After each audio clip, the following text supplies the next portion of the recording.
freedom, man. That's what it's all about.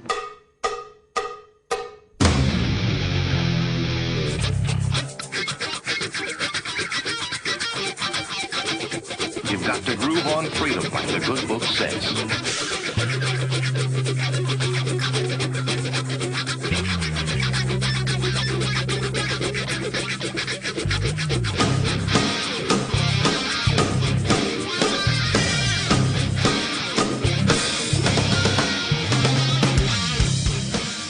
Welcome.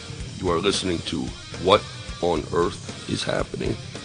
This show will discuss the topics of human consciousness, mind control, natural law, the occult, and all issues that affect the freedom of the people of Earth. What on Earth is Happening will endeavor to shine light upon the darkness of our world and to offer empowering solutions to the problems we face as humanity approaches its critical moment of choice. And now, here is your host, Mark Passio.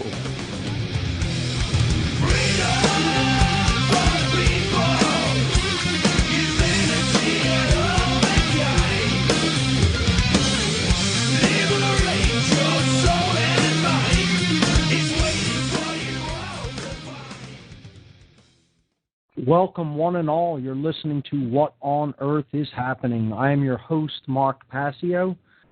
My website, whatonearthishappening.com. This show is usually live every Tuesday evening from 8 to 10 p.m. Eastern Time, but my first announcement for the evening is that will be changing as of this weekend. A big announcement here for the What on Earth is Happening radio show.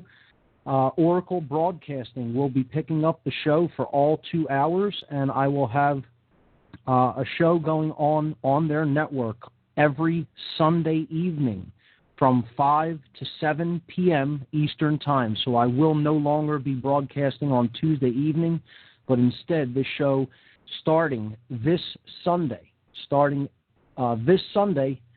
which is May 1st, very appropriately for those of you who understand what that means.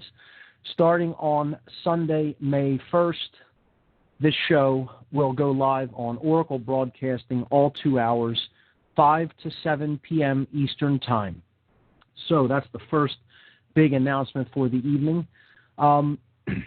We have a good show lined up for you here tonight, folks. We're going to be continuing our breakdown of the symbolism of the esoteric tradition of Freemasonry. And we have been focused on Freemasonry as part of, I guess you could call it the learning series here on What on Earth is Happening, when I just break down topics or occult traditions. And we had been looking at Freemasonry for a few weeks before I diverged into kind of a wrap-up show a couple of weeks back after the Free Your Mind conference, where I was on the Intel Hub radio show with Bob Tuskin and Freeman. And then last week I had a great interview with Suzanne Taylor, the maker of the documentary film about the crop circles called What on Earth? Inside the Crop Circle Mystery. All of the past shows, as always, archived and will continue to be archived on the What on Earth is Happening website. You just go up to What on Earth is Happening and click on the podcast tab, and you'll see all of the shows archived from the beginning right there, with lots of related links and images and books and videos and everything you could imagine on that page. It's a host of information in its own right. I hope that people will be making much use of it. So with that being said, I only have one other event announcement for tonight. Then I'm going to give the call-in numbers, and we'll jump right into the topic for tonight, which, once again, is the symbolism of Freemasonry. Okay, the one event announcement I have for this evening is Truth, Freedom, Prosperity will be hosting their monthly documentary screening and discussion night. This will be this Wednesday, April 27th, so that's tomorrow, as today is April 26th, 2011. So tomorrow, April 27th, at Media Bureau Studios. Media Bureau is at 725 North 4th Street, right here in Philadelphia. Truth, Freedom, Prosperity presents The Creature from Jekyll Island, a documentary by G. Edward Griffin. And they will be following the screening by a discussion, as they do each last Wednesday of the month at Media Bureau. This starts at 7 o'clock p.m., and it'll go until about 9 or 9:30, and depending on how long the discussion goes. And it's free to attend. If you can make a donation to help support the effort, for the rental of the room and everything, it's much appreciated, but it's essentially free. For more information on the documentary screening nights that Truth, Freedom, Prosperity hosts, or any other events that they put on here in the Philadelphia area, please visit their website at www.truthfreedomprosperity.org. That's truthfreedomprosperity.org. Interestingly, we just came off the heels of the End the Fed rally here in Philadelphia, which was also put together by organizers from Truth, Freedom, Prosperity, and it was a great event. About 300 people turned out. They started at the Fed building and had some speeches there, and then did a march down Market Street and around the City Hall building here in Philadelphia, and over to a pub down by the Delaware River, and they had a lot of acoustic acts that are all freedom-oriented, freedom-related music, and it was just a great event. A lot of people came out. A lot of people learned a lot. There was a big street outreach with thousands of flyers given to the public to help to educate them about the immoral and destructive institution known as the Federal Reserve System. I think overall it was a tremendous success. People came out and had a lot of fun and did a lot of outreach for the community. So that was this past Saturday, the 23rd. I'd have to chalk that up as a great success, and there'll be more End the Fed / Fedstock rallies coming up in the future, hosted by Truth, Freedom, Prosperity. So that's definitely a group you want to check out if you're in the Philadelphia area. So next, let's give the call-in numbers for the show. For the first hour and a half of the show, there'll be the talk show call-in, and I don't believe I'll be doing broadcasts through TalkShoe anymore after this evening, because Oracle basically archives all of their shows, so I won't need this as a podcast archiving service. I will, however, for those who follow the show on Oracle, while I won't be broadcasting it live, I'll have a new embedded player on the website. I will continue to upload the podcasts through TalkShoe. So that archive there will continue to grow as I do more shows on Oracle Broadcasting. So how the show tonight is going to work is for about an hour and a half, we're going to be broadcasting just on TalkShoe. And then the last half hour of the show, I am going to connect in through Oracle Broadcasting, and we'll be joining Bob Tuskin. Bob Tuskin is now doing his own show on Oracle called simply The Bob Tuskin Show, and I'll be connecting in through that show for the last half hour, and Bob will be talking about me coming over to Oracle the whole show for all 2 hours.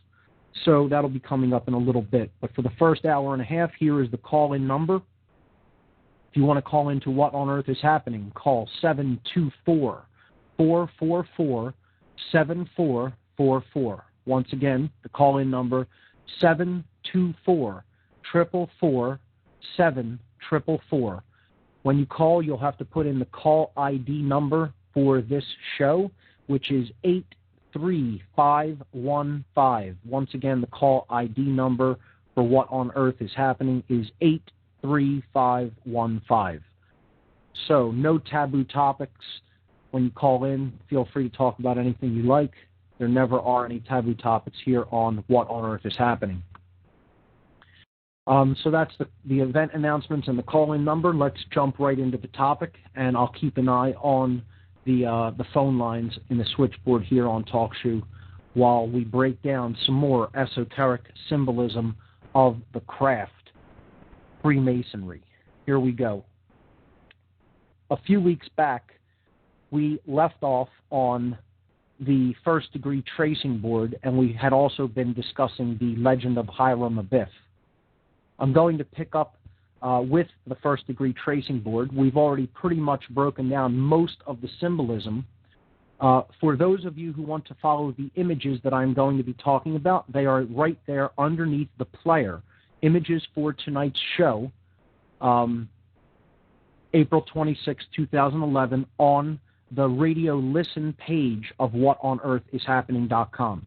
So you click the radio listen page, right underneath the embedded player, you'll see the images. There's 13 of them for tonight, and they're labeled Freemasonry. So image number 1 shows the first-degree tracing board, which we had been extensively breaking down in the last show, which was about 3 weeks ago, where we were discussing this symbol, this complex symbol, which is given to the first-degree initiate of the Freemasonic tradition. And for a very, very brief review, Freemasonry is simply a tradition in which natural law and morality is taught through a system of symbols, allegories, and rituals. Now, again, I am speaking of the real, true, esoteric tradition of Freemasonry, not necessarily what the lodge system of Freemasonry in the modern world has become. And it is critical to make that distinction. For people that think that any form of the occult is one thing, okay? And indeed, this is a form of occultism. This is an occult tradition. For anybody that continues to make the grave mistake of thinking that any particular form of the occult is one thing, this is unidimensional thinking, and it is thinking that will lead one astray from what any of the particular symbols of any occult tradition actually mean in context where they are being used, okay? Because Freemasonry, as we've already said, is not one thing. It depends on who is wielding its tools. The occult is not one thing. It depends on who wields the occulted information, whether they are wielding the information to enlighten people and to bring it forward into the light so that more light can be fostered as a result of sharing that previously occulted information, okay? In which case I would call it light occultism. A light occultist is trying to bring forward things that have previously been hidden and make people aware of things that they are not aware of that may be used against them as a weapon because they are pieces of information about the human psyche and the human psychology in general that if it is known by people without one's best interest in mind, can be used as a weapon against those who don't possess that said information. So this is what the occult actually is. We've talked about this at length in past shows, so I won't extensively review that material. But the key thing to keep in mind here for new listeners, the occult is not one thing. Any particular occult tradition is not one thing. It depends on how it is being used. It can be used as a tool of enlightenment. It can be used as a tool of manipulation and oppression, depending on the consciousness of the wielder, okay, of that particular set of tools or information. So, going back to image number 1, the first-degree tracing board, we looked at pretty much most of the symbolism in here. I wanted to touch on a few things that we had left off on. The initiates that are going up the ladder here, and again, the ladder represents coming out of base consciousness, represented by the checkerboard floor, okay, and going up the ladder toward the realm of the gods.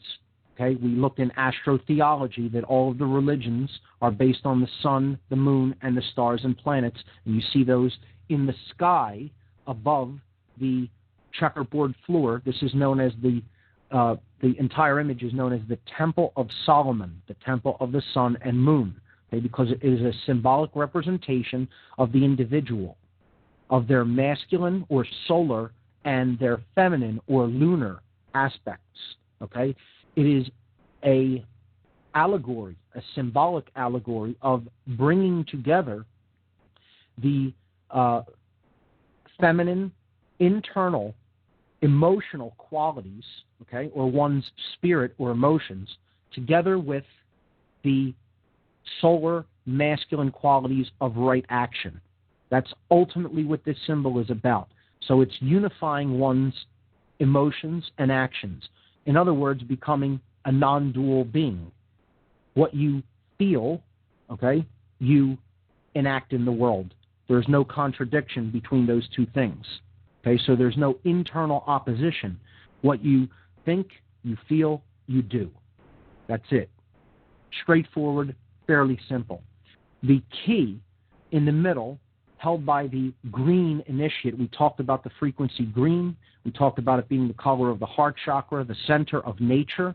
The color green, provided in greatest abundance by nature, the natural world. Okay, it's the color of the Anahata chakra, which we talked about was, the center of self, the true center of self. Okay, it's the generator. Okay, this is why you see the initiate's robe shaped like a G. We talked about the G in the middle of the compasses and square on previous broadcasts, representing the generative principle of true care, what comes from the heart. What you care about is ultimately what you manifest. And that's the key to everything. That's the law of attraction. That's the generative principle. That is why that key is suspended there from that G, okay, or the green initiate. The green initiate is also holding an anchor, because that is what anchors us in any of our decisions, in any of our actions. Ultimately, we have to care enough to get something done, to bring something into manifestation, to do it. And that key is being suspended by a thread. Okay, and here's the whole key to this entire symbol. It's saying that in the world, care dangles by a thread, and this is the key to everything. It's the key to unlocking everything, all of the causal nature, the underlying causal nature of all of the problems that we experience as a species or as individuals is dependent upon that thread not being cut and the key dropping below. Okay, so this is a symbolic warning, if you will.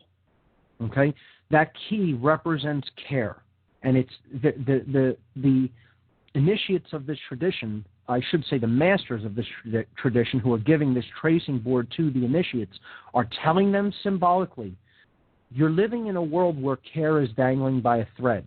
That key is the most important thing that there is. Again, symbolically, that key grants you access to the star gate, which lies at the end of the ladder.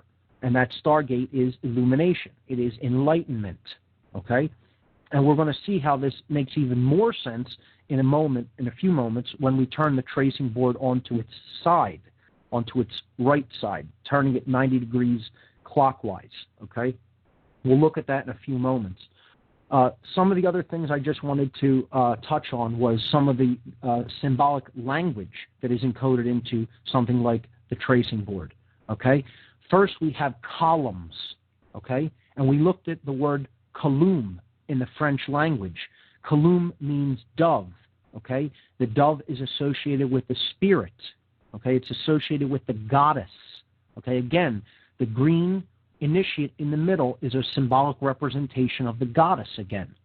Okay? However, the columns themselves are wordplay. Column, is wordplay for the dove, okay, or the sacred feminine principle. Care is what this entire thing is ultimately about. And this is why in the Freemasonic tradition it is said that we can only make good men better, okay, or I would revise that, because I horribly disagree with the idea of Masonry, even within the lodge system, excluding women in the official lodge systems, okay, and putting them in a separate organization known as the Order of the Eastern Star. If you're talking about bridging the masculine and feminine, you need to take an integral approach when it comes to the sexes in your own lodge. And I understand all of the justifications that go for keeping that segregation in place and how it's tradition, et cetera, and how, there would be different kinds of sexual dynamics going on in the lodge system. Nonsense. This segregation is part of what keeps people away from Freemasonry. And I wouldn't even recommend going toward the lodge system, period. But it puts a bad taste in people's mouth that this is what this institution, who is allegedly trying to teach this integration of masculine and feminine forces, indwelling forces, okay? It paints a bad picture in people's mind because what they're doing in their initiatory traditions is segregating men and women. Therefore, how can anybody think that ultimately what they're going to do, if they're doing that in a physical sense, is going to raise people's vibrations in consciousness to come out of that level of duality, okay, that's symbolically expressed through their own segregation of the sexes? It's ridiculous. And it's something that, the true light masons in this tradition need to take a good hard look at and admit that it's time to reevaluate that policy. But again, I'm not interested in lodge Freemasonry anyway. I'm just stating that for the record. That's what I think about that. I'm interested in the real tradition of Freemasonry from an esoteric perspective, which no one needs to go inside any particular building in the world to understand and embody in their life. Just like I need to step inside no church to embody the principles upon which true esoteric Christianity is based, and which the teacher attributed to under the name of Christ is put forward and lived, and then showed people that this is the way out of suffering and this is the way toward true enlightenment. I need no affiliations with any church on earth to live my life according to those standards and ideals. Absolutely zero. Therefore, one needs zero affiliations with any institutionalized Freemasonic structures in order to truly embody, understand, and live the philosophy that is contained within the true Freemasonic esoteric tradition. Okay, so in those ways, I could say that I consider myself an esoteric Christian, and I consider myself an esoteric Freemason. Okay? However, I belong to no institutions on the earth that structure themselves in a compartmentalized, hierarchical, and segregating way. All right? And never will. So that's just my stance and position on that. And for those who, might have been curious about that, there it is on the table. So going back to the symbolism, okay, because we have a lot to break down, and I want to try to get through most of the images here tonight. The latter represents coming up to higher levels of consciousness and balance, because that's what this symbol is all about. It is about balance and synthesis, the merging of the masculine and feminine forces, the synthesis between them, uniting emotion and action. Okay, and that pillar in the middle represents that synthesis coming out of the world of duality, which is what the two pillars represent. And as you progress through time, represented by moving from west to east, okay, the western direction at the bottom, okay, away from the gods in the eastern direction up at the top, okay, you are ascending that ladder away out of darkness and toward the light of the sun, okay? And you're going up the middle pillar toward the all-seeing eye. And we talked about the masculine architecture on the left-hand pillar, the pillar of Joachim, or the pillar of strength as it is known, is Doric, or a masculine style of architecture. The feminine pillar on the right, the pillar of Boaz, or the pillar of beauty, is Corinthian in its architecture, which is a feminine style of architecture, and it leads to the moon. in the middle you have the ionic pillar, okay? An ionic pillar. This is wordplay, again, just like the columns themselves, the column, okay? The column, it's wordplay, right? Here's more wordplay. The ionic pillar, okay? It leads to the all-seeing eye, which is turned on, the eye on, okay, which represents, as we talked about in many shows before, the awakened pineal gland or the third eye chakra, okay? So this is the spiritual vision that is turned on so that one can see the world for what it really is once they have acquired enough knowledge or understanding, which is represented by light, okay? And you don't climb that ladder unless you have the key, which is care. You have to care enough to make that climb out of darkness and into light, or out of ignorance and toward knowledge, okay, in order to turn the third eye on, which represents balance. That's why it's in the middle between the sun and the moon, okay? The sun and the moon, or Solomon, okay, it's the temple of Solomon, the sun and the moon. And the temple, okay, or the cranial cavity where the temples are at, that's what holds the human brain. And again, this is about the left and right brain hemispheres being balanced or coming together to turn on the third eye or awaken the dormant, the otherwise dormant, if it's in a state of imbalance. If the brain hemispheres are in a state of imbalance, the pineal gland really doesn't truly come online, okay, or activate or turn on, okay, to grant one the spiritual insight or the spiritual sight that they need to see the world as it really is, okay? So they won't see all of the controls. They won't see all of the manipulations. They won't see the methods of mind control. They won't see the flagrant violations of natural law and inherent human rights that are taking place all around us, okay? So this is a pretty much where I want to hold, breaking down the individual symbolism. Okay, we can talk a little bit more about some of the tools, okay? I believe I went briefly into that. You have the level at the base of the active pillar. That means our actions must be in balance, okay? You have the plum leaned up against the feminine pillar, okay? This means that we have to govern our emotions and always keep them upright, try to maintain as much positivity as it is within our ability to maintain, okay, in order to, bridge our emotions and actions in a positive way, okay? Our emotions have to be upward, upright, because that's what the plum does. It allows one to build things upright, okay? And the square in the middle of the leaned up against the middle pillar, or the pillar of wisdom, marked by the W. This is also known as Jacob's ladder, okay? The square in its inverted configuration there, or the point up, means that we have conquered our base nature, okay? The base animalistic nature, that basically results from staying in base consciousness, represented by the floor of the house.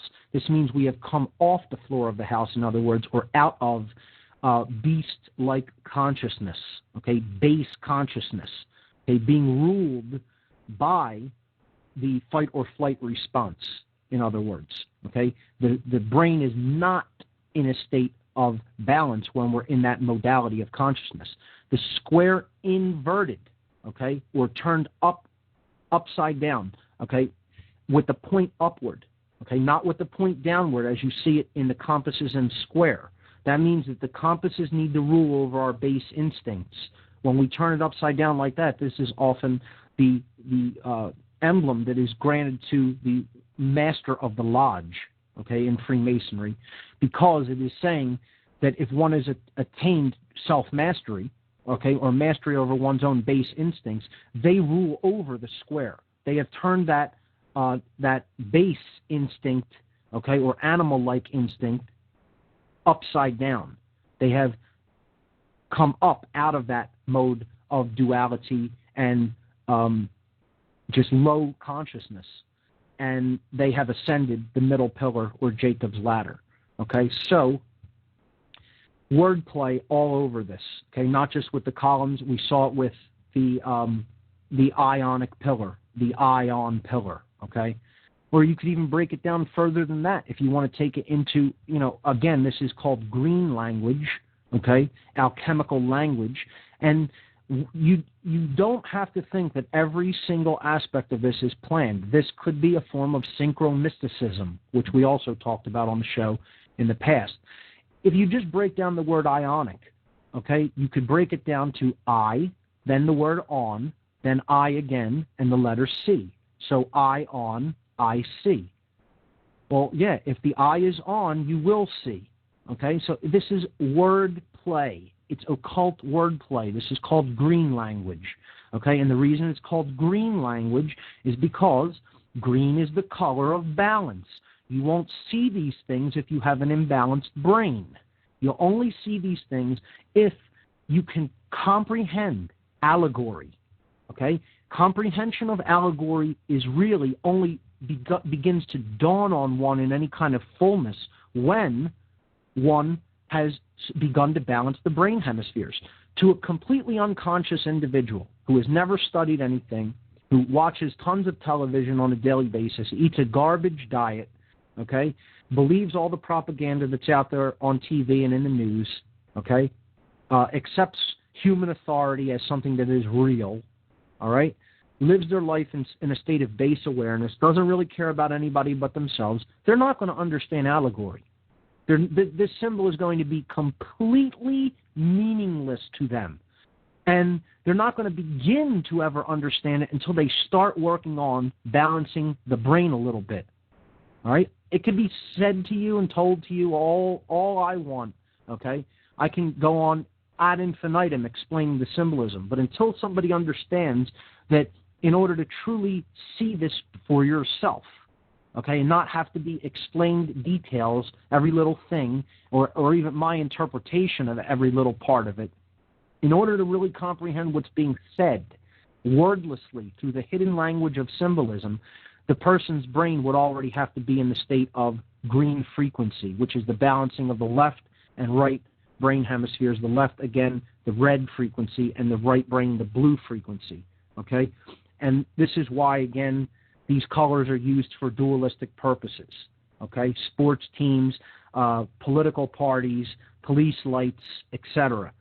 News, Fox News red, MSNBC blue, okay? Just watch how the frequencies of red and blue are used all around us in our culture, and you can understand why these are the colors of imbalance, all right? When we bridge those together, the third frequency of light, we're not talking pigment here, but light, is green.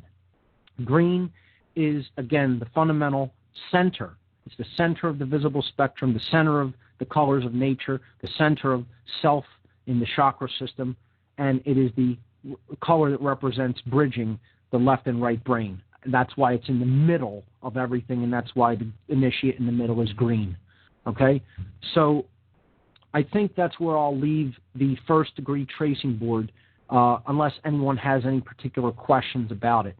I believe I did talk about the ashlars, or the cubes of stone on the back. One is imperfect, one is perfect. The only way you get from the imperfect state to the perfect one is by going through the place of balance, which is the middle pillar that lies at the end of the spiritual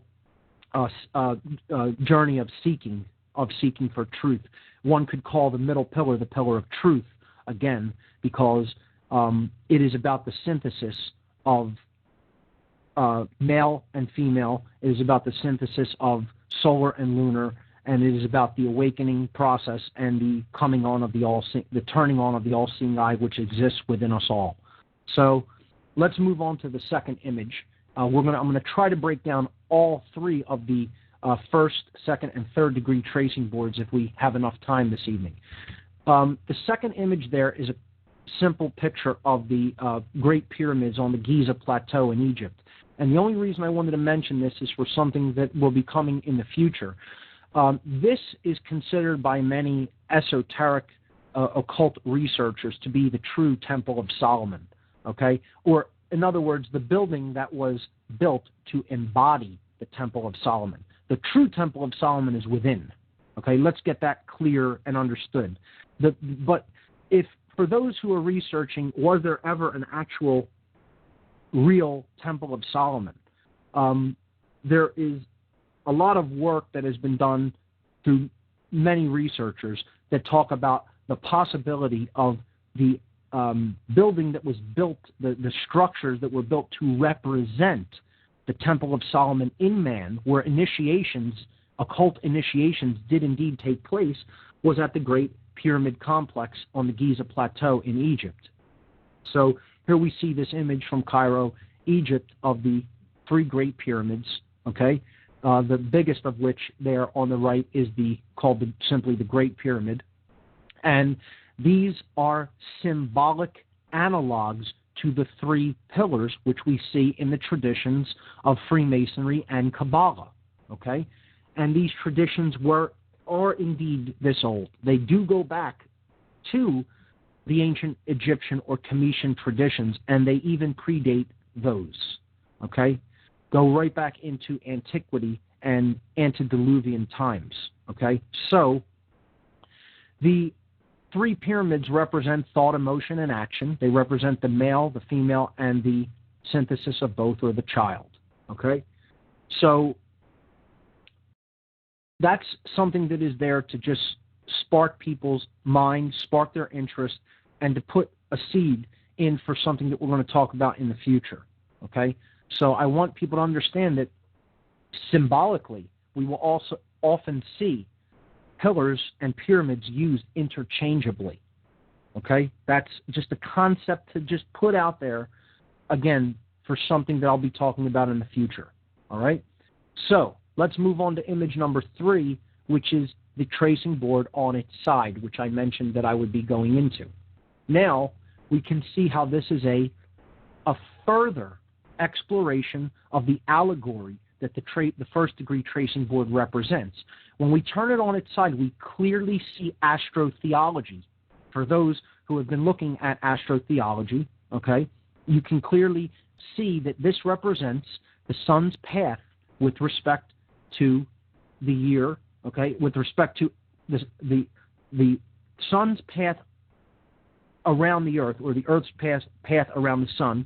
Okay, it's basically the same thing, just depending on what motion frame of reference you're using. Are you keeping the sun stationary or the earth stationary? It makes the same basic orbital path. And we see that due to the tilt of the earth, as I talked about when we went into astrotheology and looked at the astronomy to create, the astronomical aspects that are responsible for creating the season, which is the tilt of the earth with respect to the plane of orbit that it makes going around the sun each year, okay? We get the seasons as a result of that, and the sun basically makes a sine wave in its path as it is, how can I word this? It makes a sine wave in its apparent path with respect to the Earth's equator as the year progresses. And this just continues in this sine wave or serpentine pattern. If you started, let's say, at the spring equinox, okay, and then you graphed with respect to time, the graph would go up like a sine wave until it hit the summer solstice, which it would be at the sun would be at 23.5 degrees north latitude with respect to the Earth's equator, okay? And then when you move forward in time, you would then go to the fall equinox, and it would be at the 0 degree point again, or at the equator. And then when you went down to when you move forward in time more, you would come to the winter solstice, which is the sun's lowest point of power, because it is at the 23.5 degree south latitude with respect to the Earth's equator. So the northern hemisphere is not being favored by the direct angle of sunlight, and that's winter, okay, in the northern hemisphere. So, and this process would just keep repeating and repeating as you graph it. If you graph the sun's angle with respect to the equator, with respect to time, okay? So I could put an image of this, a graph such as this, to make it easier to understand. Maybe I'll post that in the podcast section. But essentially, that's what we're looking at here. We're looking at the Earth on the left-hand side, okay, on the west side of the tracing board, marked by the W, okay? And the east represents the sun, okay? The middle pillar here represents the Earth's equator, and the two pillars represent the tropics. The top pillar, okay, the pillar of Joachim, the male pillar, or the pillar of the sun, or strength, represents the Tropic of Cancer, the time that the sun is at the summer solstice, and it is getting ready to enter the house of Cancer, okay? So that would be when it is at 23.5 degrees north latitude with respect to the equator. And that's symbolized at the top there on the right by the sun in its full expression, okay? The middle pillar represents the place of balance, which is the equator, okay? The equator is where the all-seeing eye is, because the all-seeing eye only comes on when there's balance between the brain hemispheres. See, everything, folks, this should be no surprise to anyone who understands the law of correspondence, the principle of correspondence. Everything is a reflection of everything else, just on a particular scale. The universe is self-similar across scales. As the individual goes, the solar system goes, the galaxy goes, the universe. Okay? The universe is like the atom or the subatomic particle. There's no difference. It's just a difference in scale. All right? So this is an idea of the journey out of darkness and into light being reflected in the solar system.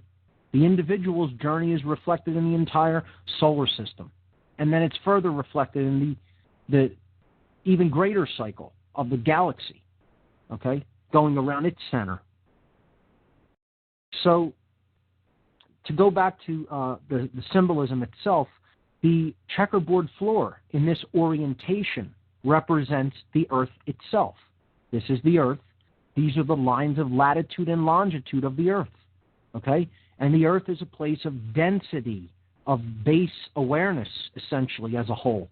The idea is to come off of the ground or the Earth, meaning stop identifying so much with the physical reality, right?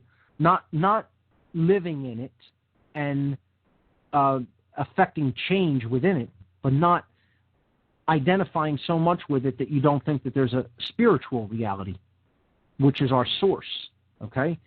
So that kind of materialistic worldly identification, thinking that you are the body, you are the roles that you play here on Earth, is darkness.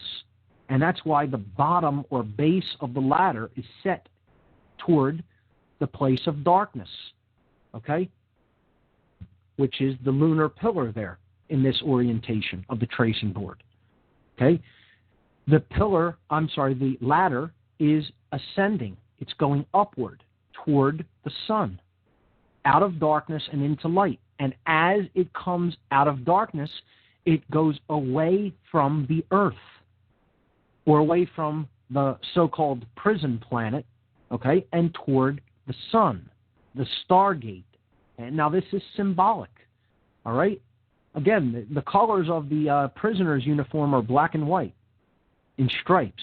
Well, we have something very similar there, the checkerboard floor of the house representing base consciousness, materialistic identification, worldly identification, etc. Okay, we come out of that, then we go up the ladder and out of darkness and toward light. Okay, and it's a stepwise progression. It doesn't happen immediately, right? It requires time to go from the bottom left there, which is still identified with the Earth, up toward the realm of the gods and the sun. And again, the sun up at the top represents the sun at the summer solstice, the highest point of light, or the most strength in the northern hemisphere. We even have the directions marked, north and south. That's the pillar, the pillar of Joachim, or the S pillar, the pillar of strength. Up at the top there is the Tropic of Cancer, okay, which is 23.5 degrees north latitude, okay? So the sun makes its fullest expression there at the summer solstice. At the bottom, we have the pillar of Capricorn, okay? the Tropic of Capricorn, I should say. The pillar of Boaz symbolically represents in this orientation the Tropic of Capricorn. All right? So this is 23.5 degrees south latitude. So we even have the directional markers showing us which way is north on the earth and which way is south on the earth. Okay? And which way west represents darkness. If you're going deeper and deeper into worldly identification and base consciousness represented by the floor of the house, you're going toward the direction of west, which is the direction of death. Not life, but death. Okay? Darkness is the west. And in Freemasonry, there's also the idea that north is the place of darkness, and we'll get to that symbolism in a few moments, hopefully today. But when we go toward the eastern direction, we are going toward the sun. We are going toward the light, the all-seeing eye, the sacred feminine as well, the bridging of the sacred feminine, the unison of sacred feminine and sacred masculine, and the opening of the all-seeing eye, or simply the realm of the gods, okay? Higher consciousness, okay? So I think that's pretty clear-cut for anybody who, now has their eyes open to it.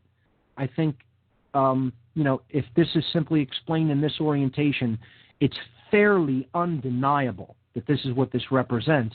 And it took me years to understand this. No one told this to me. This was never told to me by any occult, even dark occult tradition that I was initiated into. I found that out. Okay? I discovered that by meditating on this board. All right? So it's something that really does need to be contemplated. All right, now, yeah, I threw the mystery right out there and put it on the table for everyone to just grab, but there it is. Okay? It doesn't mean you still can't look at this in wonder and awe and meditate on it yourself and find other things in it. I'm constantly finding new things in this one image, this one set of imagery. Because, as I've said, this is a book.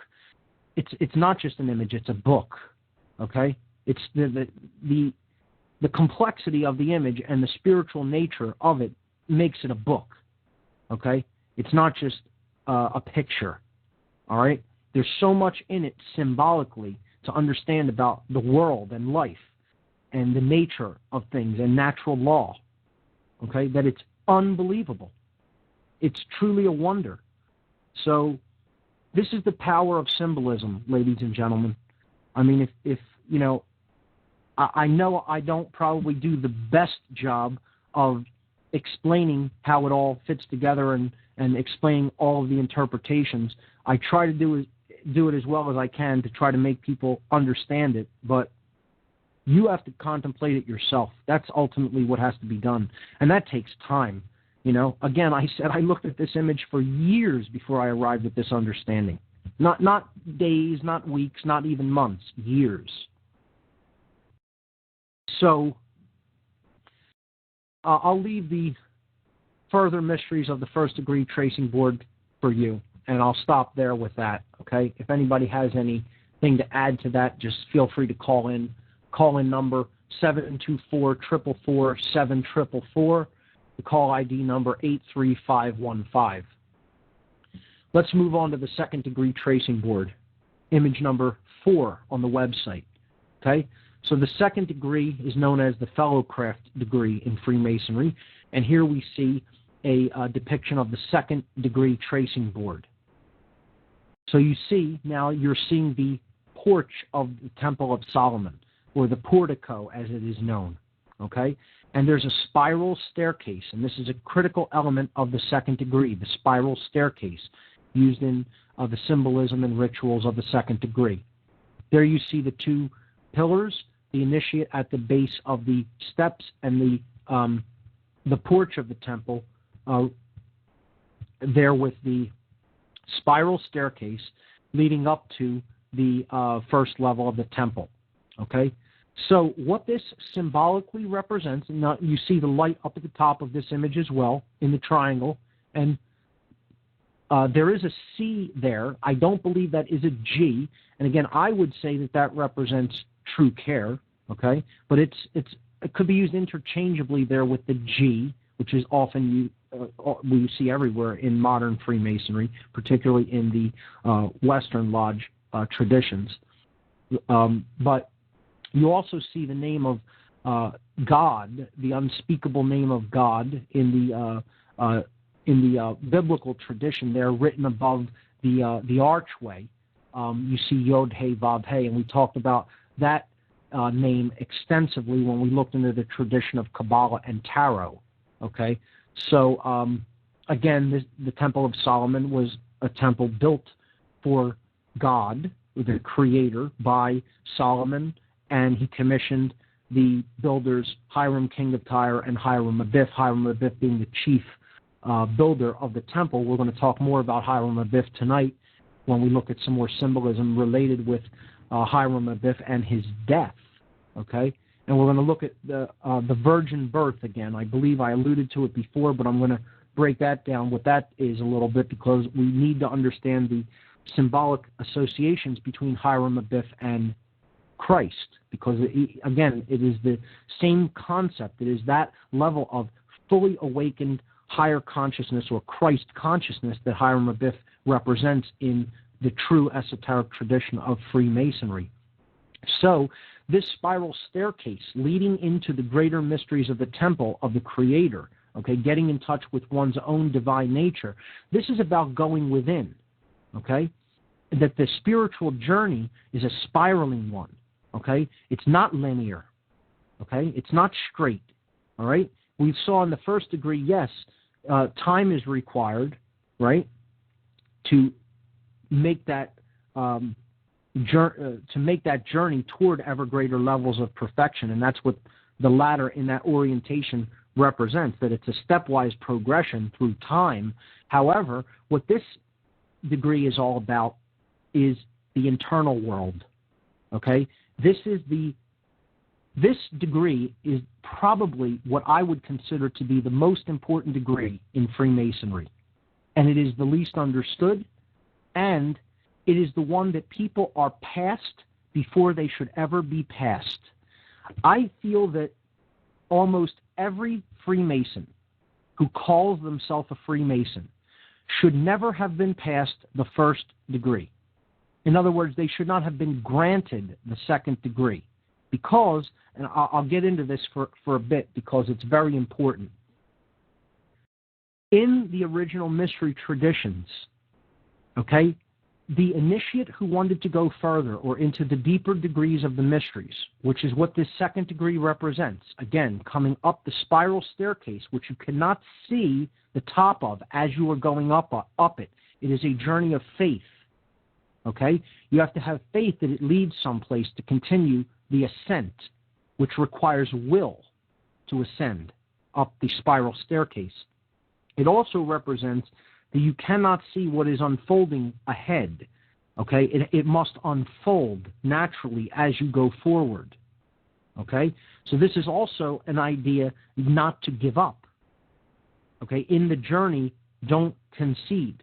Continue to press forward because eventually an incredible vista opens up with sublime mysteries represented by that archway at the back past the checkerboard floor, which has the Creator's name etched under it, okay?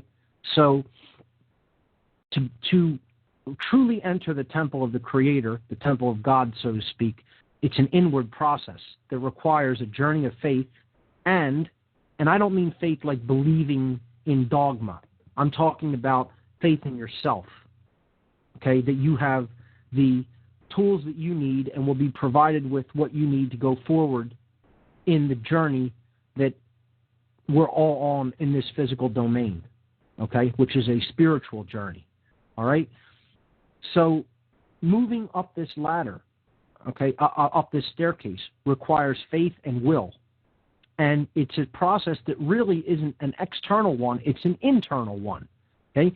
This whole degree, the Fellowcraft degree, is all about the sacred feminine, all right? Just like the first degree is that base, okay? It's the first step. The second step is about truly going inward. The first step is about understanding that you don't have all of the knowledge that you need, and that there are other people who do have a lot more knowledge than you that you need to maybe be led to, which again symbolized by the cable tow, which we talked about, that you've been blindfolded or hoodwinked, and that you have to understand first and foremost that you don't know a lot of things. All right? And that's one of the things that most people will never admit to because they're in such ego. They want to think they have it all figured out and that there's nothing more that they could know or come to understand, that nobody else could possibly teach them, that they have all of the information about life that they could ever want or need, and that information is essentially useless. Okay, you see this? I saw this the other day at the end of the Fed rally. You know, people who think, oh, I have enough information, I don't need to take any information out of your hand in the form of a flyer. You know, I can't be bothered for that. And yet, you saw people coming up as well, asking for information with lots of questions, curious, hungry, with a desire to learn. So you had some encouraging situations there and some deplorable situations. It's a combination. But we continue to press forward and do what we can. So to go back to the symbolism again, the spiral staircase, the journey of faith, the journey of will, the understanding that time unfolds in its course. You may not be able to see what's just ahead, but eventually that vista will open up to you and you'll, basically be at another level at that point. So this is about spiritual evolution represented by the spiral staircase, okay? And again, the light is the goal, which is up at the top level, all right? So the second degree is this internal qualities within the individual, and it's all about care. You need to care enough to ascend that staircase. You need to have the will to ascend it, and you have to have faith that you're ascending it for a reason, that there's a purpose behind that journey that requires care and will. Okay? And there is a purpose behind it. However, it is my contention that, again, 99.9% of the people who are past this degree, and again, the first degree of the entered apprentice is called being entered, okay, or interred, because it's about coming out of the grave, the spiritual grave of darkness, Hiram Abiff, entombed, in other words, to come up to that first step, to want to know. Okay? Then the second degree is called fellowcraft, and it is about being passed. That's what you are called when you're granted the second degree. You have been passed. This is a reference to the ancient mysteries. Okay? The ancient mysteries were structured in such a way that the apprentices would only be passed into the further degrees of the mysteries, okay, or in other words, taken off of the symbolic porch and then granted access to the true level of the temple, okay, symbolized in the tracing board there. They would only be granted that if they were able to display a particular level of understanding. And this level of understanding has everything to do with this level of Freemasonry. And this is why it is my contention, and I know that sounds cryptic right now, but I'm going to ask a question in a moment, which is the all-important question that can ever be asked, really. And only those who would truly be able to answer the question, and I believe I have actually answered this question in previous podcasts, and I often say this thing, but I'm not going to directly answer the question. I'm sure someone will be able to provide the answer. Maybe I'll do another contest like we did with the whole idea of what is the only thing from which the Philosopher's Stone can ever truly be distilled. We did that as a contest for the Free Your Mind conference, free tickets for the weekend. The answer was the human imagination. The human imagination is what actually opens one up to the wonders that are inherent in the universe and helps us to really create what is known as the Philosopher's Stone. We did a contest of that in the past. The human imagination is the only thing that can ultimately free our minds and get us out of base levels of awareness and mind control.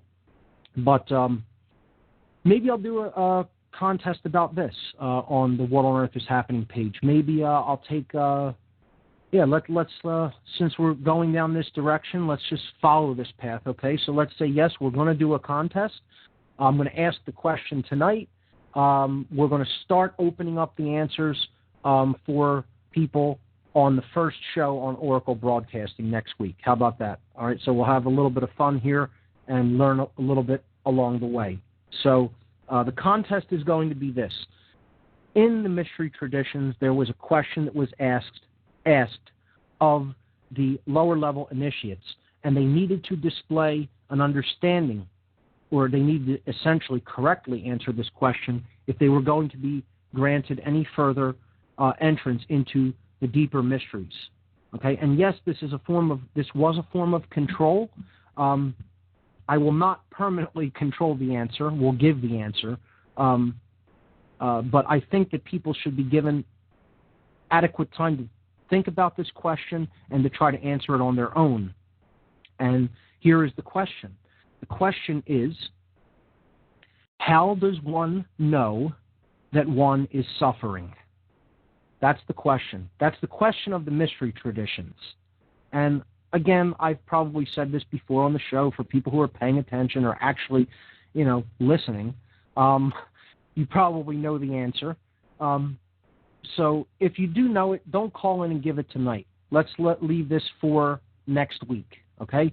Anybody answers, I'll come up with a suitable prize. I don't know what it'll be. Maybe, I don't know. We'll think of something, okay? But for now, the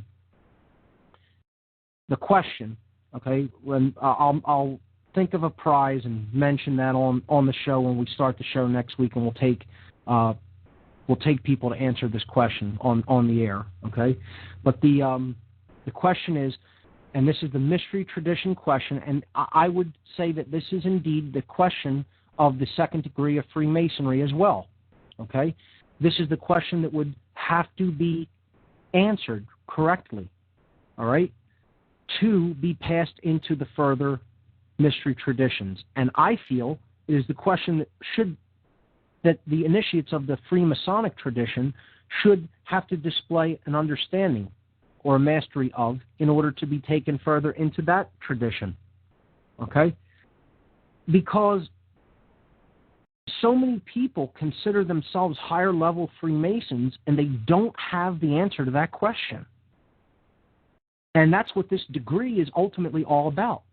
And that's why, to go into the further higher-level knowledge represented by degrees 3 and further, okay, you need to truly display an understanding of the answer to that question in your own mind and heart. And, there's even a hint right there, okay? So I'll repeat the question again. And this is the question of not only all of the mystery traditions, but particularly the second degree of Freemasonry known as fellowcraft. The question is, how does one truly know that one is suffering? And how do you yourself know that you are in a state of suffering? Okay? That's the question. So we'll take answers to that next week, and there'll be a prize of some sort. I'll think of something. Maybe me and Barb, or me and another couple of friends will think of some kind of a gift or prize that we could award to the winner of that the first correct answer to that question on the air next week. Okay? So clearly I will not be giving that answer tonight, so we won't be looking at that as another aspect of the tracing board, the answer to that question. We could do that next week. But again, this second degree tracing board, again, I just want to help people to understand this is all about the internal qualities of the individual. This is about what you ultimately hold within, inside. It's about the spiritual journey, which is a journey within, not in the external sense. And that's indeed what the Temple of Solomon represents, again, as we've talked about many times.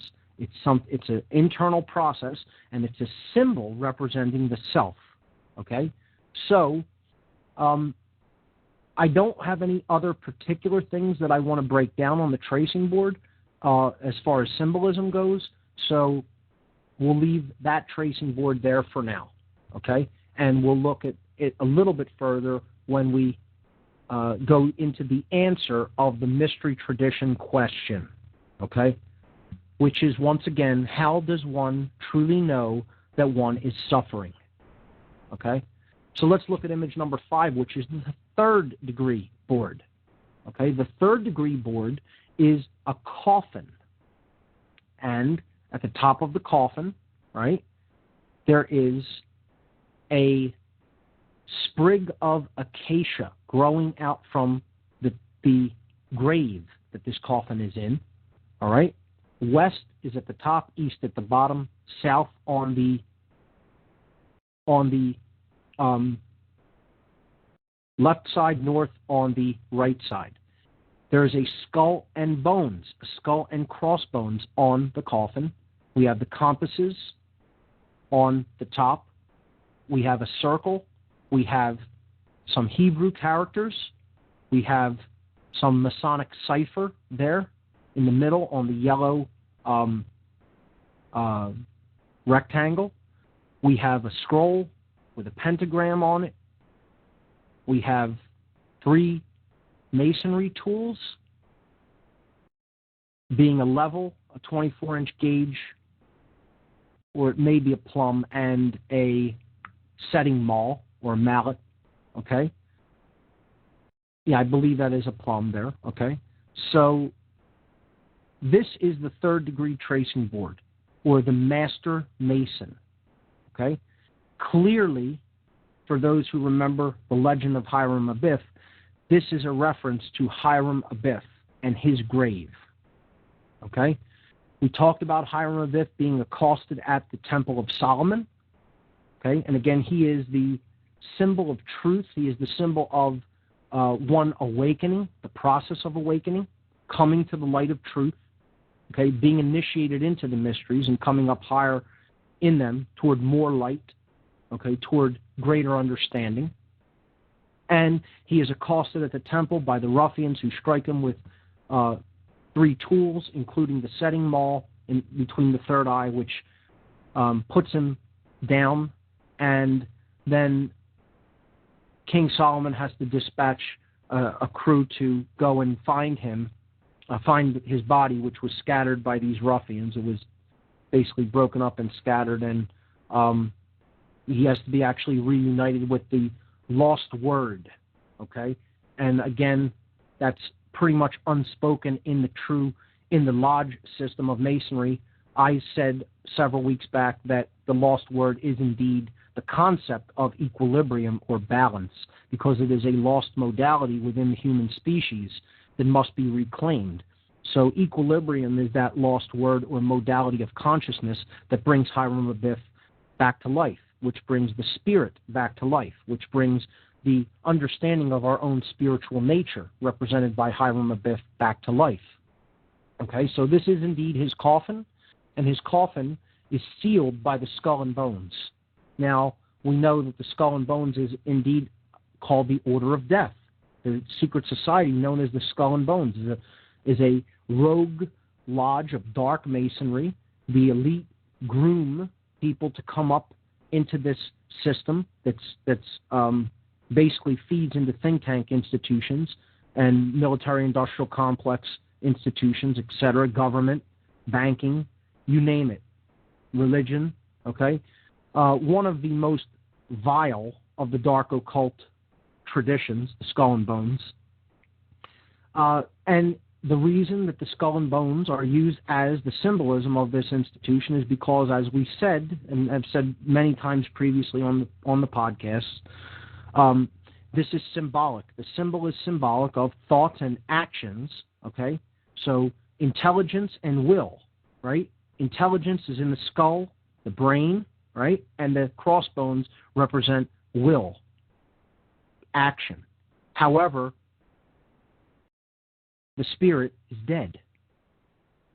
Okay, so psychopathy, not having any emotions, burying the emotions, burying the spirit. That's Hiram Abiff's grave. What is it killed by?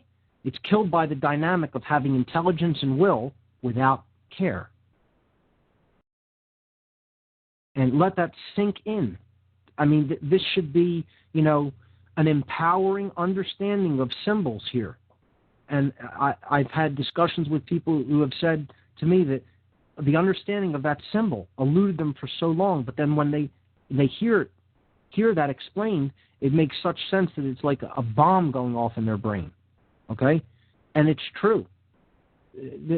These symbols are there to awaken people and to help people to understand concepts about life and living and the right way to live. This is a warning, this tracing board. Okay? It's a warning not to kill the spirit. Because if you've killed the spirit, it's in a grave and you're heading in the western direction, which is the direction of death, away from the light. So this is saying you've already gone away from the light. The spirit is dead. The idea is to help spread the rejuvenation of spirit, help foster the rejuvenation of the spirit, of the knowledge of spiritual nature that we all share, the spark of the divine that is within us all. So the three tools are the tools that murdered Hiram Abiff, put him in his casket, and indeed that was done by the skull and bones. And I don't mean by the order of the skull and bones or the order of death. I mean by the concept of having intellect and willpower, but yet leaving our spiritual nature out of the equation. And that's what puts Hiram Abiff in his tomb. Okay, we see the three Hebrew letters, Hey, Hey, Hey, the first name of Hiram Abiff. Okay? And if we transliterate those into numerology, which is done in gematria, which we've talked about, okay, this is the fifth letter. The number 5 is associated with Hey in Hebrew.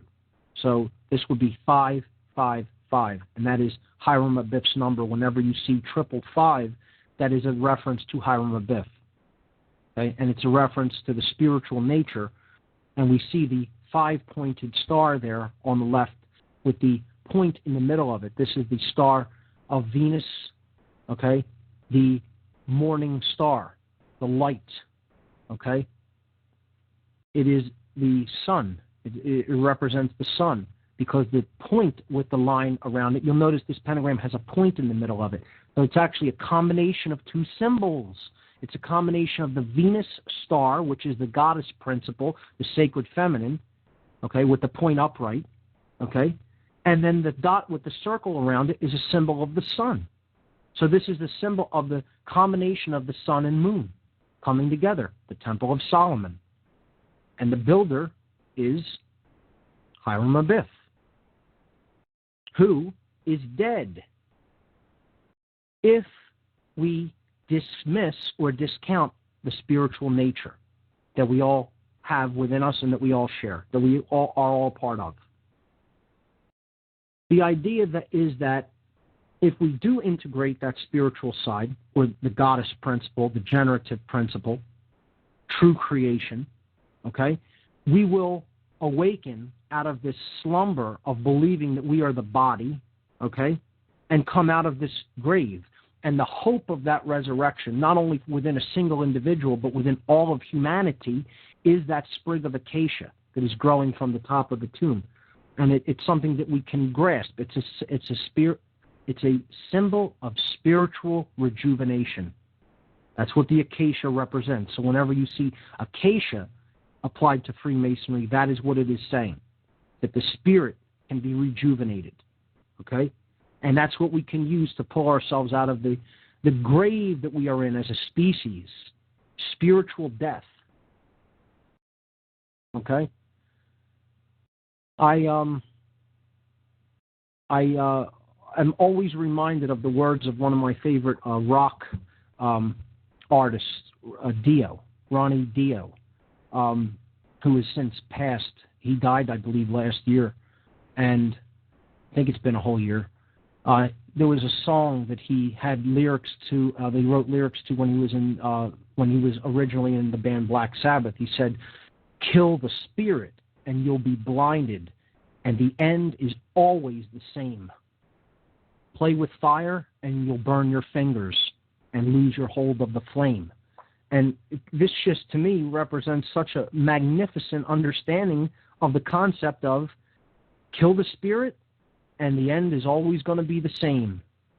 Intense suffering until you understand that's the true nature. You're playing with fire when you do that. The third degree is a warning to always keep your actions geared toward the true will. Helping to not only help yourself, but helping others to ascend in their spiritual understanding. And the symbol of this entire degree is the trowel. Because once you have that key in hand and that understanding in hand, you are supposed to spread it and never deny anyone true knowledge as you understand it. Always disseminate what you know, as long as someone is receptive. As long as someone, wants to know, you're not forcing it on them, but you're telling them, and you may even put it out there so that they hear it at least, okay? You can't force anyone to accept or believe anything. Trust me. I think anybody who's pretty awake has tried that. And I do think that we need to be vocal and never stop talking. Never stop spreading this message through the voice. Okay? You can't unhear something. Seeds are planted through the voice. That's what the trowel represents. Go out and spread the word, the lost word. Spread the equilibrium by what you know. People will come to a place of balance once enough people are in this vibratory energy of consciousness, of higher consciousness, and once they're speaking it. The voice has to become louder and louder and louder collectively. More people need to know this so well that they become teachers of it. Okay, so I don't know if I have much more to say on the third degree board, because I think that pretty well covers it. And basically that's, what it's all about. It's about spiritual rebirth. This is about the second birth, or symbolically the second coming. Okay? This is being born again. We're born physically into a world of darkness, put under mind control, and then being born again is relearning or remembering your spiritual nature, represented by coming out of that coffin. Okay? Which, let's look at image number 6.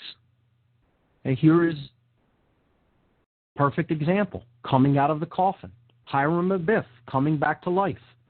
There we see him in the coffin. And folks, it's no coincidence that Hiram Abiff looks like Jesus in this image. That's not a coincidence.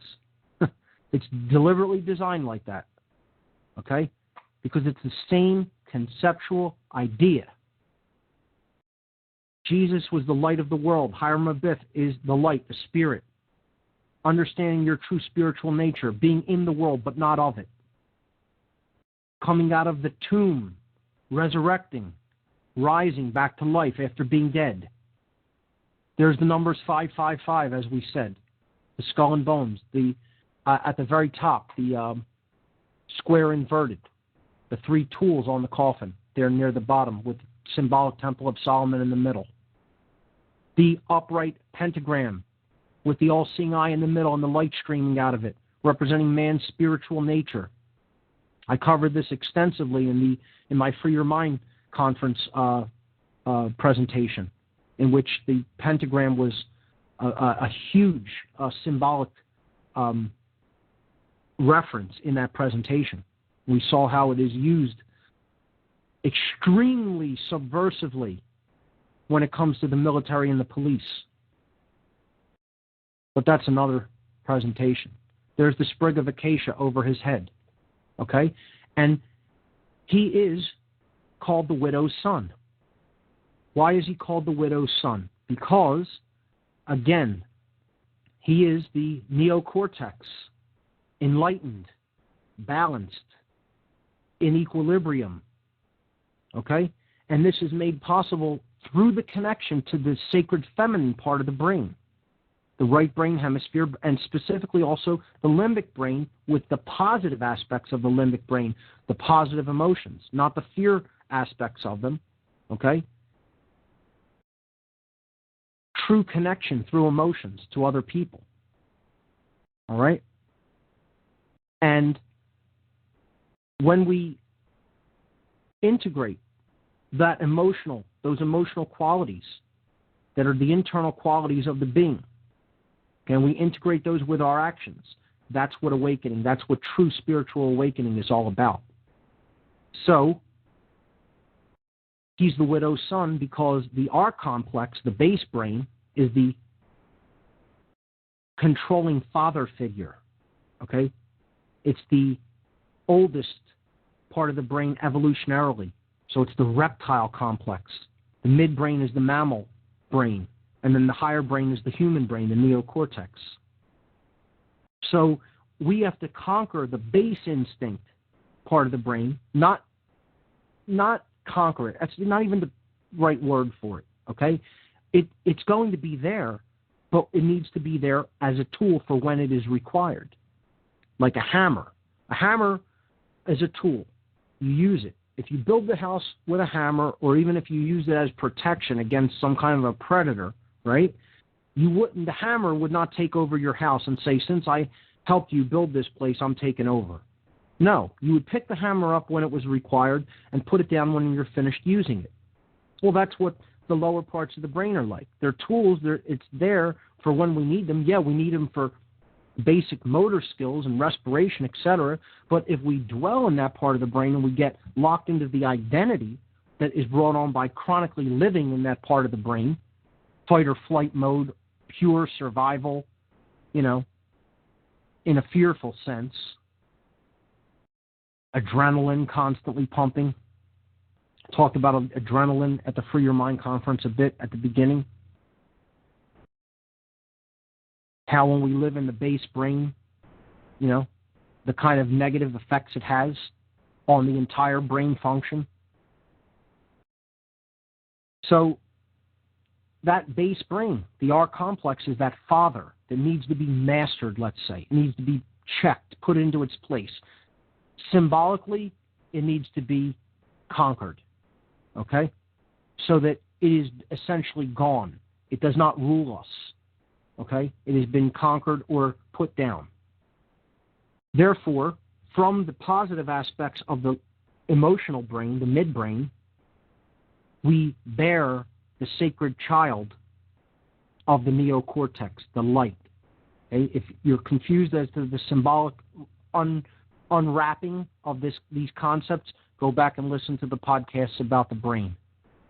But essentially, these three structures within the brain are the father, the mother, or spirit, and then the divine child, which is masculine, okay?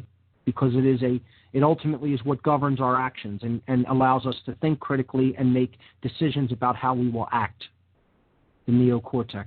As such, since it is born of the divine mother or the mammalian brain, the limbic brain, once the base instincts of the R complex have been conquered, it is said to be a virgin birth, or the birth of a widow's son. Okay? The widow is the woman whose husband has died. So in the base, if the base brain is viewed as the husband, and the midbrain is viewed as the wife or the widow, okay, whose husband has died because the base brain is no longer in rulership, right? She then gives birth to the neocortex, which is the divine child, the son. Okay, so this is what the virgin birth is all about. Okay, the same thing in Christianity. The widow's son, okay, is born from the mother who has no relationship with the father. Okay? So the widow giving birth to the son. It's the same as saying the virgin birth. The virgin who is not known man, okay, or the mother who has not known the father, okay, nonetheless gives birth to the male child. I hope that's clear to people and they understand what's being said here symbolically through the language of the widow's son, who is Hiram Abiff, who again is symbolically Jesus coming out of his coffin. He is the Masonic Christ. It's the same allegory. But again, people don't understand this unless you understand the esoteric side of Freemasonry, because it's all teaching the same story. These are symbolic individuals. It's all about you being raised. And again, the word raised is something that we use with respect to our children. Most of our children, ladies and gentlemen, are not raised. Most of us are not raised. The word raised is a Masonic term. Go back to words and wordplay. Okay? We are raised when we understand the answer to that question that I posed. You can really answer that question, you're raised. You really know the answer to it in your mind and heart, and you don't even need to be told what the answer to that question is, and you know it.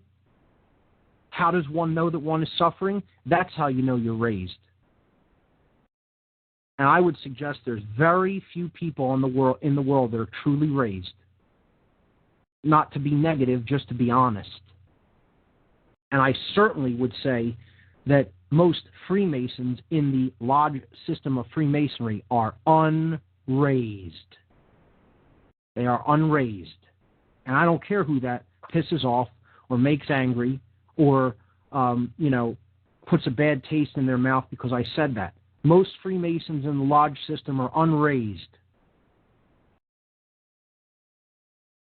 They don't have that key in hand, the true key from the first degree board. They don't understand the second degree board, and they're not really out of the coffin of the third degree board.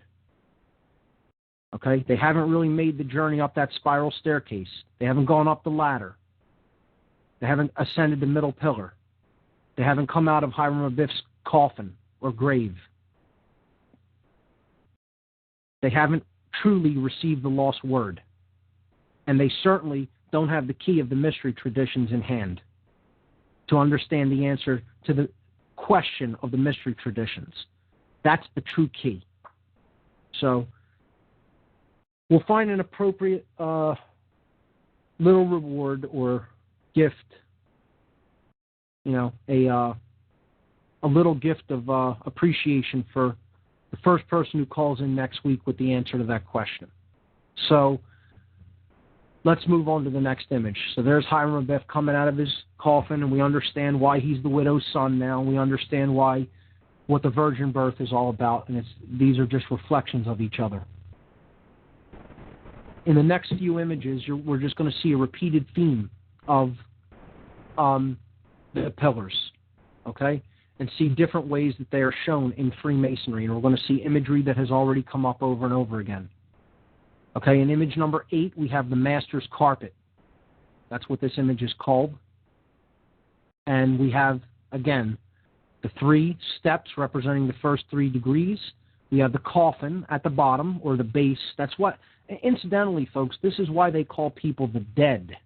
And I don't mean real Freemasons, okay? Yeah, dark Masons, okay? Dark occultists call people the dead because they have not come out of that coffin. They're still they're below the floor of the house in this image. They haven't even gotten to the first step. They call them the unbegun. They have not been born again. They have not even started the ascension in the spiritual understanding, in the spiritual journey. So that coffin is there at the very floor, at the ground level. Then you have steps 1, 2, and 3, entered apprentice, fellow craft, master mason. Here we see the 3 candles of the lodge and a little representation of an altar. This is indeed what altars in the middle of free Masonic lodges look like. I could actually probably post a picture of it as well. Maybe I'll post images of my journey to the Grand Lodge with this podcast, so you can see some imagery from inside of an actual Freemasonic temple. But the coffin down at the base level, the first three steps representing the first 3 degrees, and then the 3 candles represent the sun's position in the sky as it makes its arc across the sky each day. Not the yearly position of the sun, but the daily position of the sun. The sun rises in the east, makes an arc across the southern portion of the sky, and then sets in the west. So that's what these 3 lights represent. And the north has no light in it, has no candle, because it is considered the place of darkness, because the sun, during its daily trek, does not traverse the northern part of the sky. It traverses the southern part of the sky, in the northern hemisphere, that is. Okay?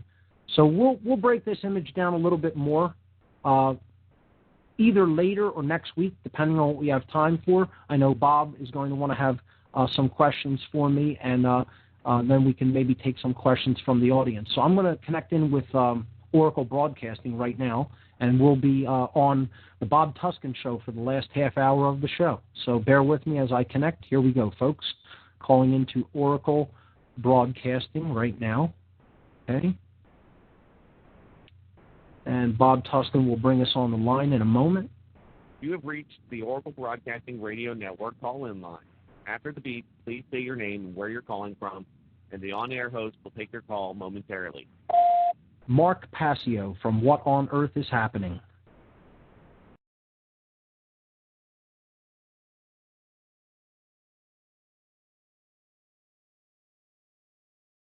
Chat window, and I didn't realize they had it off and closed.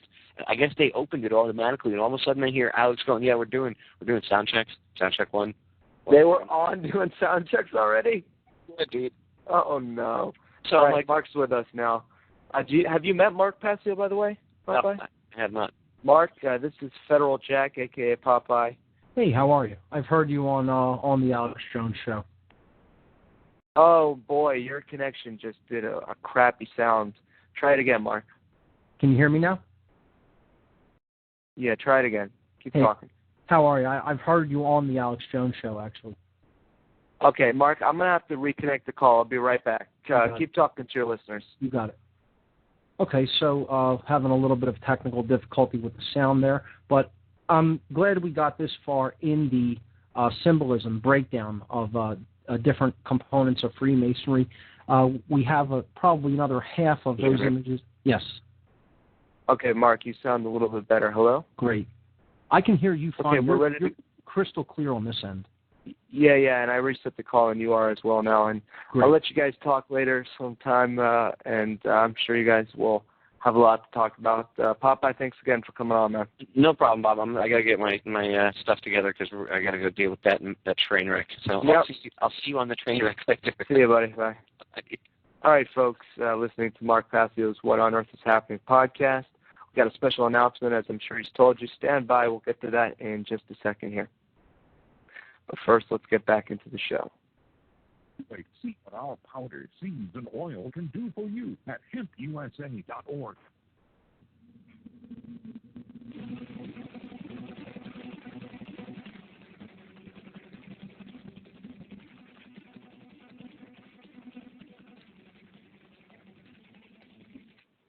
What on earth is happening?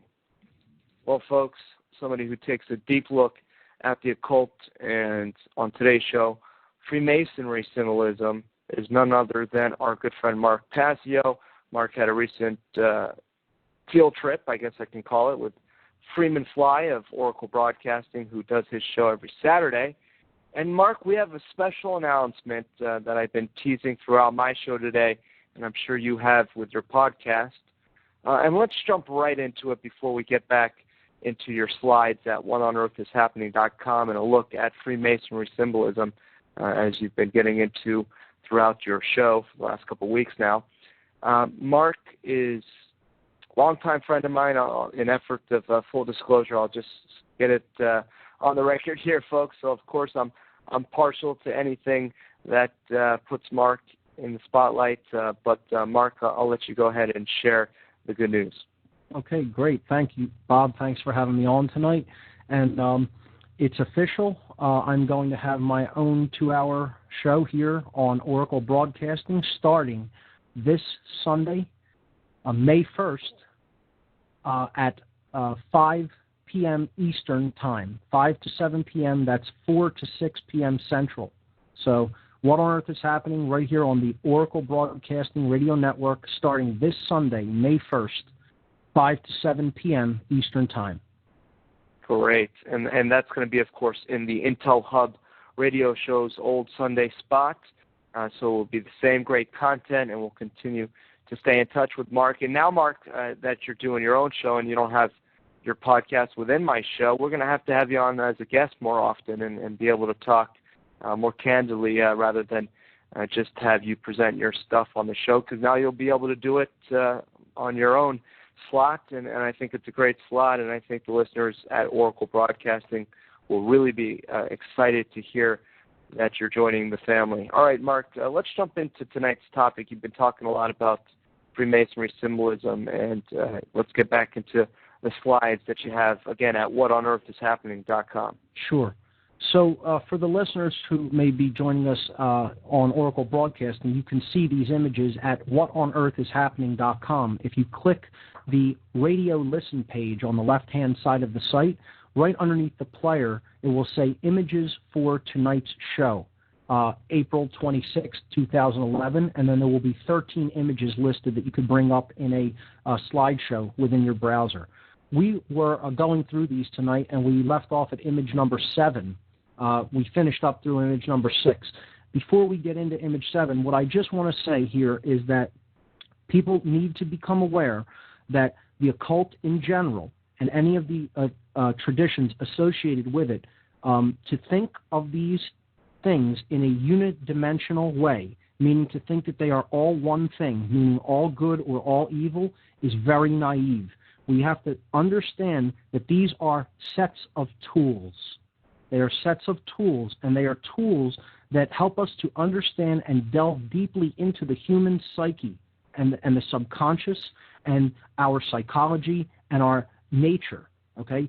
So that these tools, once understood, once being grasped firmly in hand by the wielder of them, may be used for great good or great ill. It depends upon the level of the consciousness of the person who is wielding that tool. Okay, that's the first thing I want to make clear. The second thing I want to make clear is that this is a tapestry of information, which, if you haven't been following along with it through my other podcasts, may not make full sense until some of the prerequisite symbols are understood. So I would highly recommend going to the podcast archive on my site and making your way through that information, in which I break down the symbolism in a stepwise progression, in a building block fashion, so that when we get to more complex symbolism, as we are going to do now, it will be more readily understood. So with that in mind, with those two little caveats in mind, let's jump into image number 7 on whatonearthishappening.com on the radio listen page. This is a stylized representation of, again, the Masonic pillars, which we've been looking at.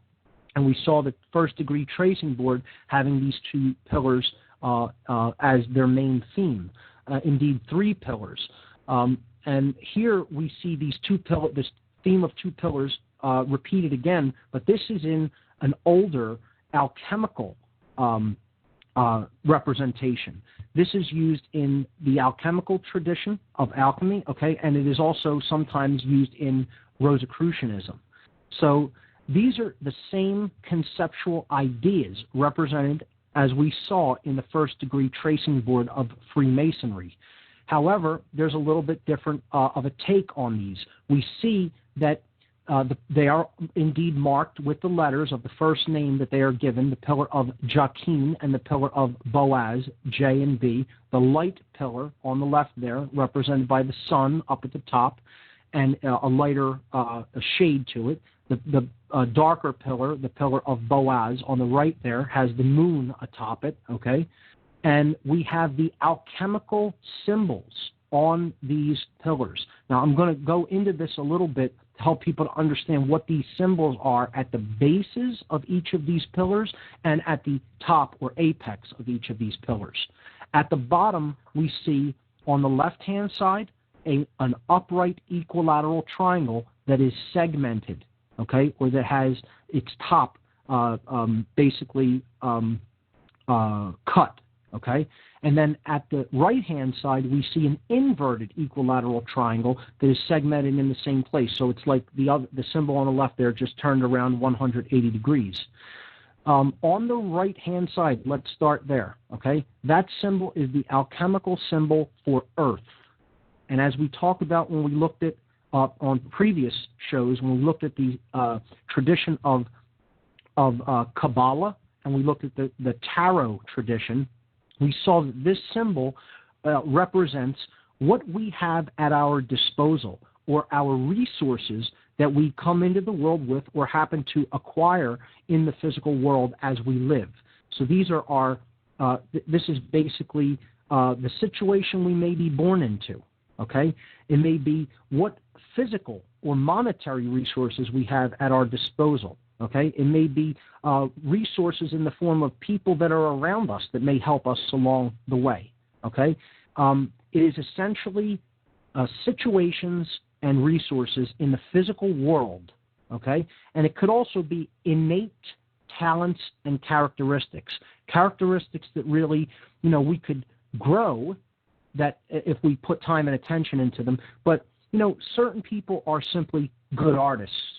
And they were good from the time that pretty much they were very young. Mm-hmm. Some people are natural musicians. Some people are naturally gifted dancers. There are innate characteristics and qualities and talents that we do carry within us that would seemingly not come from experience. Okay, not everyone can sing an opera like Bob Tuscan can. Oh no, I'm joking. Yeah, you're absolutely right. So that's what this symbol represents, our resources that we have at our disposal and how we're going to use them in the spiritual journey that we're all on, how we may put those to use. This is why it is at the bottom of the dark pillar, okay? And now, the dark pillar is not necessarily negative, okay? It is simply what we would consider material worldly identified. Okay, it is the feminine pillar. Okay, but the base of that pillar, we need to understand that we're making the journey from the dark side of things to the light side of things. From the moon, if we can look at it again, we don't want to look at this as positive or negative, right? We could see that these are inherent things on the right-hand side, or these are internal qualities on the right-hand side. Right? That's why they are lunar. They're marked by the moon there at the top of the pillar. Mm-hmm. And on the left hand You've been getting a lot of questions, Mark. I don't mean to interrupt, but we'll come up to a break here. Sure. You've been getting a lot of questions about the left and right brain, and this is very interesting stuff to me. So when we get back in a little bit, let's pick it up right from there. What's more to come? So will we be breaking down later? Yeah, what's still to come? Well, I had some more images of these pillars to show different representations of them. I was going to break down the tracing board of the Royal Arch degree of the York Rite, and I was going to look at a symbol that is classically used to represent the sacred feminine when it comes to Freemasonry, which is the depiction of the goddess standing at the broken column. Interesting. All right, well, we'll get into that in just a moment, folks. This is the Bob Tuscan Show with Mark Passio with What on Earth is Happening, now on Oracle Broadcasting starting this Sunday. And, of course, folks, his website, whatonearthishappening.com.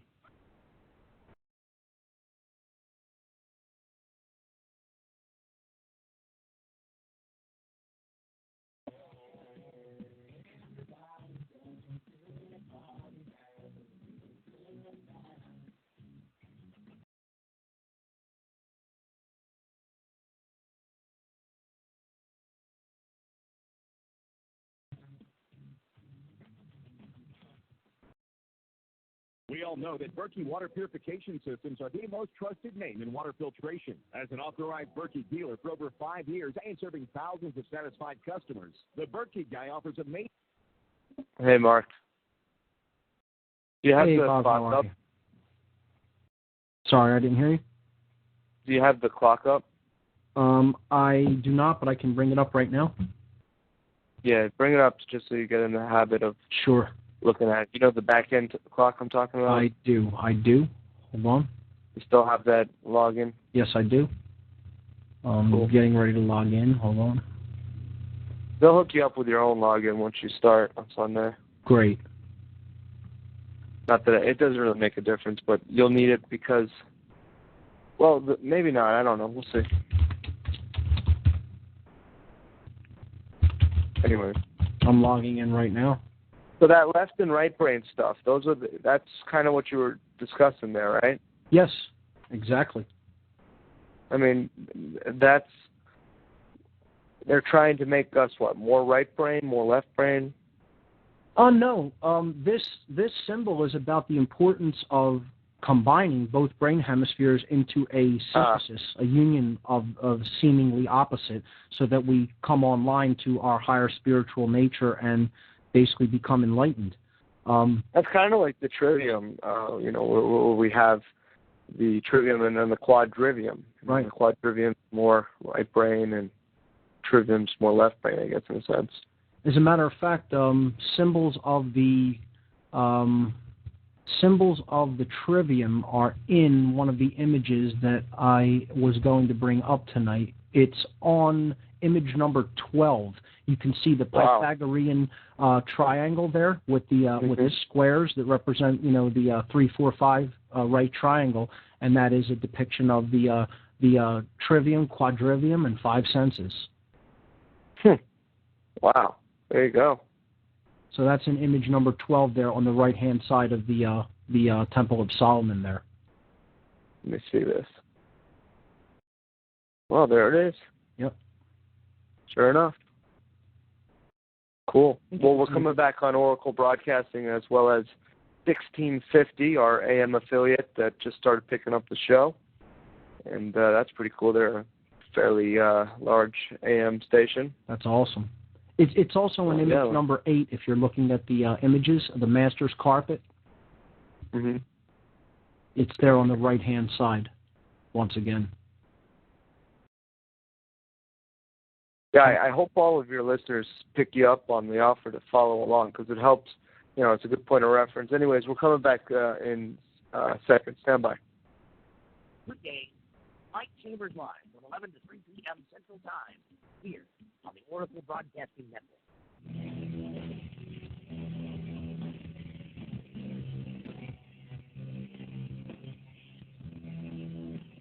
Okay, we're taking a look at some of the symbolism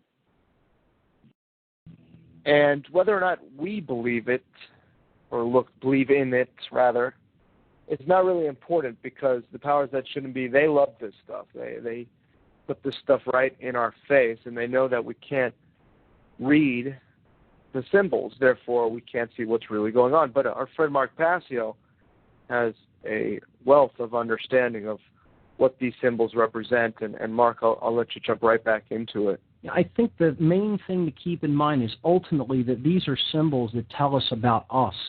And that's why there's such a power differential when it comes to the so-called powers that be over the masses who do not understand these things. What these symbols are all about at a fundamental level is what's going on in our psyche. And again, if you have knowledge of that and you know how that works, you can manipulate, if you were so inclined to do so, people who do not have that knowledge. It's simply a power differential through knowledge. And if you can occult that knowledge, right, you can then certainly wield it as a weapon against those who it has been occulted from or hidden from, which is all that word means. So we were looking at image number 7, and this is a alchemical depiction of the pillars of the Temple of Solomon, sun and moon, okay, Jachin and Boaz.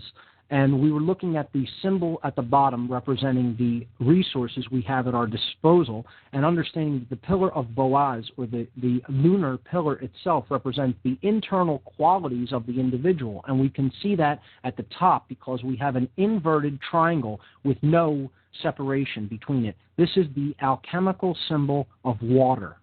Water, okay? And this represents the emotional dynamics that take place within an individual. Okay, so this earth would be your resources, okay, and then at the top of the feminine pillar, we would have water, which represents emotions. So we need to develop care first and foremost before we start making the journey, regardless of what we have or do not have as far as resources go that anchor us, in the physical world, right? Regardless of what we have or do not have, in order to start truly making the journey out of darkness and into light, or away from the dark and toward the sun, okay, we need to care enough to do that. To come out of darkness is to come out of ignorance, and to go toward the light is to go toward knowledge. That's what these concepts symbolically represent, okay? So we see that then the journey continues at the base of the pillar on the left-hand side, the pillar of Jachin, the solar pillar. Now, this is the alchemical symbol of air, and air in the symbols of alchemy represents intellect or knowledge. Okay, so you're starting with base resources. You have to care enough, okay, in order to begin that journey out of darkness and toward light, and then you go to the base of the pillar of Jachin, and you see that represents the beginning of knowledge. You're coming out of darkness and into the light, and that is the symbol of the intellect, okay? So that's air. The journey is not finished by just knowing, however. See, that's called the basic concept of understanding. But understanding isn't the thing that really puts you toward true enlightenment. What puts you toward true enlightenment is acting upon what you understand, okay? So wisdom is the application of knowledge in a way that serves that which we truly are. So the very top of the left-hand pillar there, the solar pillar, or the pillar of action, again, the lunar pillar, we shouldn't look at it as negative. We should look at it as internal qualities, okay? The emotions are internal qualities. However, action is an external quality, okay? So the top of that solar pillar is there, that upright triangle represents fire, okay? Fire represents action, alchemically, symbolically, okay? So these are our actions. What these two pillars are ultimately about are the internal qualities of the being on the right-hand side and the external qualities of the being, okay? So what we know about what's going on around us and what we do with that knowledge on the left-hand side. Now, the idea is to synthesize them or unify them, to bring them together. And you see the left-hand side, the Latin word pater. Pater means father. And on the right-hand side, the stream of light coming out of so the left-hand side, the stream of light coming out of the sun says pater, which is father, because that's the male side. And then on the right-hand side, we see coming out of the lunar symbol, the moon symbol, mater, which means mother. So father and mother, male and female, coming together to bear the child, the sacred child, into the world. And that child is the synthesis of our emotions and our actions. We can't simply know that something is right or feel that something is right. We have to act upon it. We have to act with right action in the world. Take right action in the world. Not just know, but to do with what we know. Again, I've said on my podcast many times, a great philosopher from the East, Yang Ming, said that to know and not to do is not to know. You don't have real wisdom if you're not actually acting upon what you know. To just say, I know that, and I'm done, is a spiritual, huge mistake, because wisdom entails action.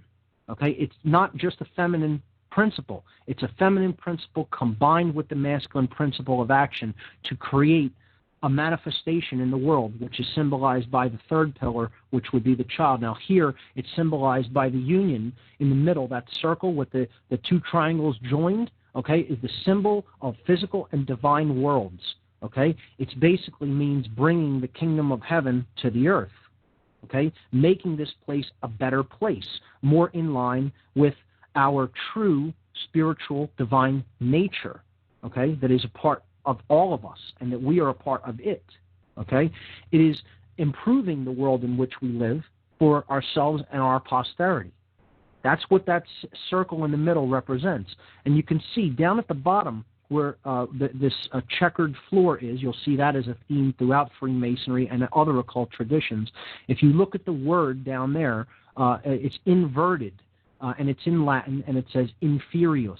Inferius simply means the lower or the inferior, okay? And then at the top, above pater and mother joining, and you see the other symbols of the planets, the planetary symbols, or the gods, so to speak, symbolically in the heavens, we see the word superius written, which means the greater or the superior, okay? So that's the divine world is at the top, the realm of the gods, of higher consciousness, and the lower world, or the earthbound consciousness, the material identified consciousness, is the lower world.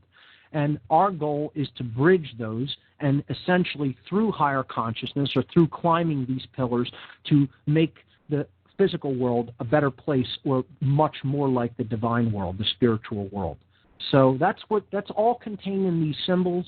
And again, this is my interpretation of them. I think I have a fairly good handle on all of this symbolism as I've studied it for many, many, many years. But hey, there are other interpretations. My word isn't final on anything. You might contemplate upon this symbol and find things that I've never seen in it. So that's what I would encourage people to do, because contemplation bridges the brain hemispheres. It uses the left and the right brain simultaneously, and it helps to bring us to the place of balance, which is indeed where we need to be if we're going to turn on our third eye and ascend to a higher modality of consciousness. Well, they want to continue to go after our third eye, and of course, fluoride calcifies the pineal gland, which is that tiny organ in the brain that scientists believe is the center for spirituality. It's the place that secretes DMT when we sleep and when we die and when we're born, and so many other things. Mark, we'll get into that at our final segment. Sure. Let's see here. And about the actually, pineal this gland. is our final segment. Yeah, about the this pineal is our final gland. segment, so wrap it up. Can I wrap it up on the pineal gland? That's a great place to wrap it Sure. up. If we look at image number 8, you're going to see a symbolic depiction of the pineal gland. The pineal gland, again, is the third eye chakra, or the one eye, okay, that sits right in between the two eyes that we have, right? So on image number 8, called the Master's Carpet, which I was beginning to break down earlier, I'll continue this next week, we see that image of the one eye. Very good, Mark. Yes. Thanks so much. Looking forward to your show on Sunday. Mark Passio, ladies and gentlemen. All right, we'll see you next time on the Bob Tuskin Radio Show.